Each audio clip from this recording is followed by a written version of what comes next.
ఉమ్మడి ఆదిలాబాద్ జిల్లాలో అత్యధికంగా గరిష్ట ఉష్ణోగ్రతలు నమోదవుతున్నాయి. ఎండ తీవ్రత అధికంగా ఉండటంతో ప్రజలు ఇళ్ల నుండి బయటకు రావడానికి జంకుతున్నారు. అత్యవసరమైతే తప్ప ఇళ్ల నుండి బయటకు రావాలని వైద్యులు, అధికారులు ప్రజలకు సూచిస్తున్నారు. ఇదే అంశానికి సంబంధించి మా ప్రతినిధి అరుణ్ కుమార్ మరింత సమాచారం అందిస్తారు. ఉమ్మడి ఆదిలాబాద్ జిల్లా వ్యాప్తంగా కూడా గత 4 రోజుల నుంచి కూడా ఎండ తీవ్రత పెరిగింది. ఎండకు అత్యధిక ఉష్ణోగ్రతలు దాదాపు 45 నుంచి 47 మధ్యలో కూడా అత్యధిక గరిష్ట ఉష్ణోగ్రతలు నమోదు కావడంతో కూడా రోడ్లన్నీ నిర్మానుష్యంగా మారినాయి.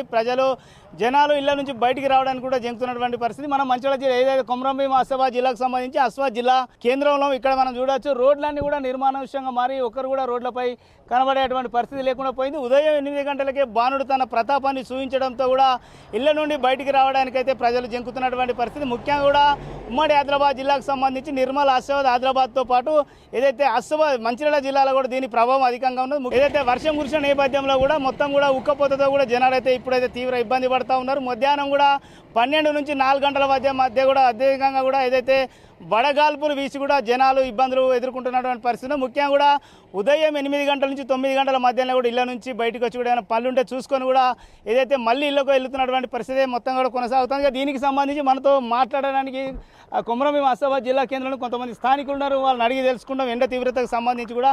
బ్రదర్ చెప్పండి, ఎట్లా ఉంది ఎండ తీవ్రత, ఏంది అసలు పరిస్థితి? ఉమ్మడి కొమరంభీం డిస్టిక్ లోపల చాలా తీవ్రంగా ఉంది. ఈ 3-4 రోజుల నుండి మరీ ఎక్కువగా కనిపిస్తుంది. దాదాపు గవర్నమెంట్ లెక్కల ప్రకారంగా 45-46 అని చెప్తుండ్రు, కానీ దానికంకా ఎక్కువ ఉన్నట్టుగా తెలుస్తుంది.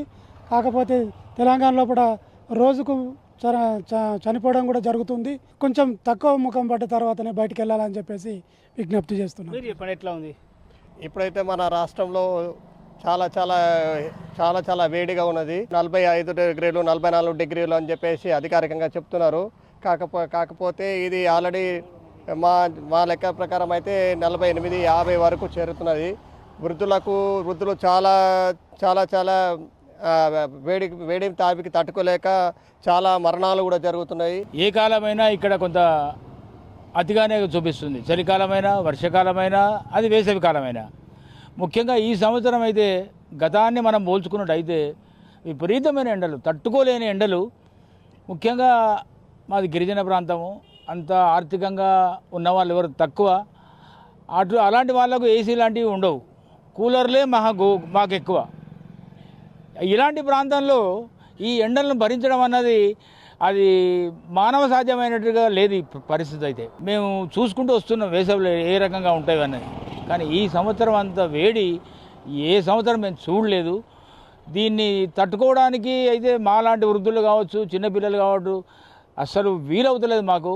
ఒక రకంగా చెప్పాలంటే మరణాలు ఎన్ని జరుగుతున్నాయో ప్రభుత్వానికి లెక్కలేదు. వాస్తవం చెప్పాలంటే ప్రభుత్వ భూములు ఎక్కడెక్కడైతే ఉంటాయో తప్పకుండా అక్కడ ఒక వనాన్ని ఏర్పాటు చేయాలి, చెట్లు పెట్టించాలి, చెట్లు నాటించాలి. దానివల్ల కూడా కొంత పొల్యూషన్ తగ్గే అవకాశం ఉంటుంది. ఈ గ్లోబలైజేషన్ లోపల వాతావరణం దాన్ని ఎంత కాపాడుకుంటే మనం భవిష్యత్తు లోపల మన రాబోయే తరానికి అంత లాభం చేసిన వాళ్ళం అవుతాం. కాబట్టి దయచేసి ప్రతి మిత్రుడు, ప్రతి వ్యక్తి తన వంతుగా పర్యావరణాన్ని కాపాడండి, ప్లాస్టిక్ నిషేధించండి.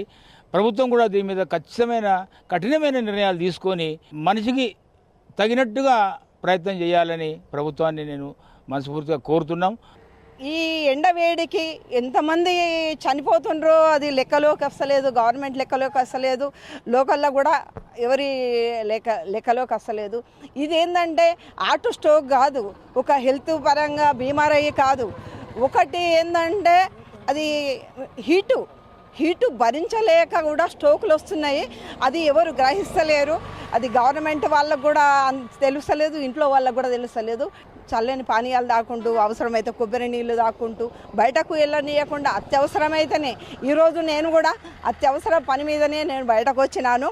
ఎక్కువ శాతం కూడా అత్యవసరమైతేనే బయటకు రావాలి, ఇంట్లో ఉంటేనే సేఫ్ ఉండదు. ముఖ్యంగా కూడా ఏదైతే ఎండ తీవ్రత అధికంగా ఉంది, దాదాపు 46-47 అని చెప్తున్నాం. అధికారిక లెక్కలు చెప్పినప్పటికీ కూడా దాదాపు 50 డిగ్రీల అత్యధిక ఉష్ణోగ్రతలే నమోదవుతున్నటువంటి పరిస్థితి కొనసాగుతుందని చెప్తున్నారు. ముఖ్యంగా కూడా చిన్నపిల్లలు, వృద్ధులు తగు జాగ్రత్తలు తీసుకోవాలి. మధ్యాహ్నం పూట కూడా వడగాల్పులు వీస్తున్నటువంటి తరుణంలో కూడా అత్యవసరం అయితేనే ఇళ్ల నుంచి బయటకు వచ్చి పనులు చేసుకోవాలి తప్ప, లేదంటే ఇంటి దగ్గర ఉండి ఏదైతే చల్లటి పానీయాలను సేవిస్తూ అత్యవసరమైన బయటికి వెళ్తే కూడా మా రుమాలు ధరించి కూడా పనులు ముగించుకోవాలని కూడా తెలుపుతా ఉన్నారు. ఏదేమైనప్పుడు కూడా మరో కొన్ని రోజుల పాటు కూడా ఈ ఎండ తీవ్రత పెరిగే అవకాశం ఉంది. అదేవిధంగా అత్యధికంగా కూడా మధ్యాహ్నం కూడా వడగాల్పులు వీసే అవకాశం ఉన్న నేపథ్యంలో ప్రజలందరూ కూడా తగు జాగ్రత్తలు తీసుకోవాలని అయితే స్థానికులు తెలుపుతున్నటువంటి పరిస్థితి. కెమెరా పర్సన్ శ్రీనివాస్తో అరుణ్ కుమార్, రాజ్ న్యూస్, కొమరంభీం, ఆసిఫాబాద్ జిల్లా.